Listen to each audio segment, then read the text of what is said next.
Kaixo, ongi etorria, orain arte, ematen genuenean datu bat, esakten genuen zenbakia eta unitatea. Adibidez, 7 kilogramo, 3 euro. Baina ikusiko dugu, hemendik aurrea, zenbaitetan, behar dugula baita ere norabidea eta noranzkoa. Eta guzti horrek osatzen du vektore bat, magnitude vektorial bat. Zer da vektore bat? Adibide bat hau da.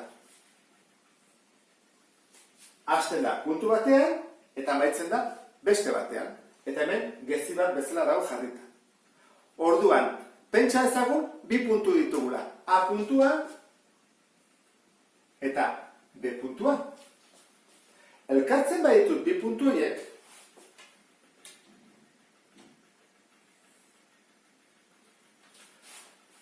atik bera dagoen distantzia izango litzateke moduloa, zenbakia. Zenbatetan distantzia handiagoa izan, moduloa izango litzateke baita ere handiagoa. Eta gertuago baldin badaude txikiagoa. Norabidearekin zer gertatzen da? Norabideak ditu bi bide bezala, bi noranzko. Joan zaitezke aruntz edo aruntz. Hemen, hau zuzen bat da, A eta Betik pasatzen den zuzena, eta daude bi noranzko. Joan zaitezke aruntz edo aruntz. Desberdina da indarra egitea adibidez atik bera, aruntz, edo Betik ara. Norabidea orduan, zuzen hori da. Eta noranzkoa esaten duna da, eskubira doan edo ezkerrera doan kasu honetan. Horra jartzen badugu horrela, izango litzateke vektorea atik bera eta moduloa distantzia atik bera dagoena. Hori matematikoki nola adierazten da? Koordenatuekin eta moduloarekin. Ikusi dezagun nola kalkulatzen den. Grafiko honetan dugu irudikatuta vektore bat. A puntua eta B puntua. Nola adieraziko genuke vektorea? Era hontara. Atik bera gezi batekin eta A jatorria da eta B muturra bukatzen den lekua. Orduan, goazen ikustea A, B vektore honen koordenatuak. Hortarako ze behar dugu? A puntua jarri behar dugu. A puntuaren koordenatuak zeintzuk dira? Hau izango zateke A bat eta hau A bi. Hau B bat eta hau B bi. Izango litzateke A bat eta A bi. Eta B puntuarena, B bat eta B bi. Gogoratu zaitez, lehenengoa dela isarena eta bigarrena iarena. Azisa eta ordenatuarena. Puntu hauek jakinda nola kalkulatu dezakegu vektoreren koordenatuak. Egiten da era hontara. B puntuko isari kentzen diogu arena. Eta gero, B biri kentzen diogu A bi. Hori da distantzia. Kenketa baten emaitza da. Orduan, kenketa hau egiten badugu, lortu dugu bere koordenatuak jakitea zeintzu diren. Eta moduloa, hau da, A eta B puntuen arteko distantzia ikusten dezun bezala, nik hau elkartzen badut, ateratzen da triangelu bat, angelu zuzena. Orduan, hau izango zateke kateto bat, hau beste katetoa, eta orduan, hau hipotenusa. Orduan, jarriko genuke era hontara. Atik bera dagoen vektorearen moduloa, beti positibo eman behar du, distantzia, berdin. Izango izateke, kateto bat, berdi, beraz, hau hartuko dut, hartzen hau berdi, gero batutzen diot, beste katetoa.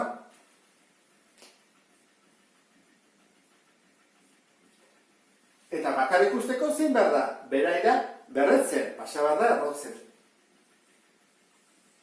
Hau izango izateke bere moduloa, eta hau bere koordenatuak. Orain, adibide batekin hobeto ulertuko dugu. Hemen ditugu bi vektore, batetik A, B vektorea eta bestetik A, C vektorea. Kalkulatuko dugu bakoitzaren koordenatua zein den eta moduloa. Lehenengo ze behar dugu puntu hauen koordinatuak jartzea. A puntua. 2, 3. B puntua. 4, 4. Eta C puntua, 4, eta hemen bat doa, ezta? Orain, koordinatuak ateratzen has gaitezke. Isarentzat, behar dugu B puntuko isa, ken A puntukoa. Orduan egin behar dugu 4, ken 2. Ikusten duzu, 4, ken 2. Eta iarentzat izan beharko du 4, ken 3. Ikusten duzu bezala, 4, ken 3. Zenbat gelditzen zaigu? Bere koordinatuak 2, bat. Horrek esan nahi du, emate ditula 2 pauso aurrea eta bat gora. 2 aurrea eta bat gora. Hori izango litzateke bere koordinatua. Eta moduluarentzat jarri bat dugu. Erroketa eta lehenengoa berbi, gehi bigarren koordinatua berbi. Zenbat gelditzen zaigu? 2 bider 2, 4, gehi bat 5. Hau izango litzateke modula. 5 erroa. Orain, AC, atik zera, isa te behar dugu lehenengo. Isa izango litzateke 4, ken 2. 4, ken 2, ikusten duzu bezala. Berdin, lehen bezala. Eta bestean, hemen, badugu bat, ken 3. Muturrekoa, ken jatorria. Orduan da, bat, ken 3. Nola gelditzen zaigu? 4, ken 2, bida, eta bat ken 3 minus 2. Honek esan nahi du, 2 pauso aurrea eta 2 bera jesten nahi dela. Bat negatiboa denean, beruztua. Eta falta zaiguna da, koordinatuak ate ondoren modulua. Izango litzake erroketa bat, lehenengo koordinatua berbi, gehi bigarren koordinatua, parentesi artean jarri behar da, minus delako berbi. 2 bihar 2, 4, eta hori 4, orduan da, 8. AC vektoriaren modulua 8 erroa da, eta aberena 5 erroa. Hau, handiagoa da, beste hau baino zergatik, luzeagoa delako ikusten duzun bezala, ez da? Vektoriaren bigarren koordinatua negatiboa denean malda benuz da, eta positiboa denean gorduntz. Zer gertatzen da beste kasu guztietan? Goazen laburtzea. Baldin badia biak positiboak esan nahi du aurrea doala eta gorruntz. Orduan, zentzu honetan. Horrela izan daiteke, horrela edo horrela. Baina beti dijoa, eskubira eta gora. Zer gertatzen da positiboa baldin bada eta bigarren koordinatua negatiboa. Badoala beruntz. Malda handiagokin edo gutxiagokin. Baina beruz doa. Eskubira baita ere. Zer gertatzen da lehenengoa negatiboa bada eta bigarrena positiboa. Goaz, ezkerretara. Eta hemen gorruntz. Izan daiteke malda handiagoa edo gutxiago. Baina ezkerrera eta gorruntz. Eta zer gertatzen da biak negatiboa dianean orduan dijoa ezkerreta eta beruntz. Horrela. Horrela edo horrela. Baina beruntz. Baina gerta daiteke ez izatea ez positiboa eta ez negatiboa. Egotea 0 bat. Orduan, honek esan nahi du. Eskubira duela, baina ez dijoa gorruntz eta ez dijoa beruntz. Bigarren koordinatok esaten du gorruntz edo beruntz. Orduan honek esan nahi du vektoria horrela dela. Eskubira. Maldarik gabe. Eta honek ezkerretara doa, baina maldarik gabe. Badakizu, uste dut, vektoriari deitu daitekela AB jarri berrian, adibidez V. Jarri daiteke Z, letra txikiz eta gezi bat gainean. Hori ere, askotan erabiltzen da, vektoriaren izena jartzeko.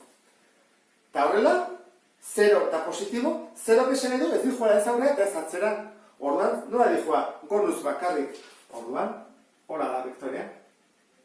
Izango litzake ordenatuaren paraleloa. Eta horrela, hor paraleloa da, baina beruntz. Orduan, nik uste dut laburpen honekin, ulertuko zendula vektoriaren kontzeptua eta nola egiten dien ariketak. Beste bat arte, agur?